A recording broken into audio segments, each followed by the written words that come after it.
खबर दे रहे हैं आपको सियालकोट से, जहां रेस्क्यू 1122 की इमरजेंसी हेल्पलाइन पर गैर जरूरी और बिला वजह कॉल्स करने वालों के खिलाफ मुकदमात का इंदराज होगा।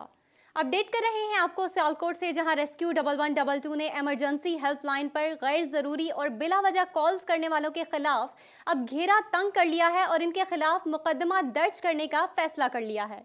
इसी पर देखते हैं डीएनएन की ये report. Punjab emergency service department rescue 1122 एक इमरजेंसी इदारा है जो 24 घंटे अवामुन्नास को हादसात, आग या कोई भी इमरजेंसी हो मदद फराहम करने के लिए हमा वक्त तैयार है। रेस्क्यू 1122 कंट्रोल रूम में जहां इमरजेंसी कॉल्स मौसूल होती हैं, वहीं बड़ी तादाद में गैर ज़रूरी कॉल्स भी आती हैं, जिसकी वजह से इमरजेंसी लाइफ मसरूफ़ रहती है। माह अक्टूबर में रेस्क्यू कंट्रोल को 59,990 फ़ोन कॉल्स मौसूल हुई, जिनमें 1711 इमरजेंसी कॉल्स थीं, जबकि 58,259 कॉल्स गैर ज़रूरी और गैर मुतल्लिका थीं।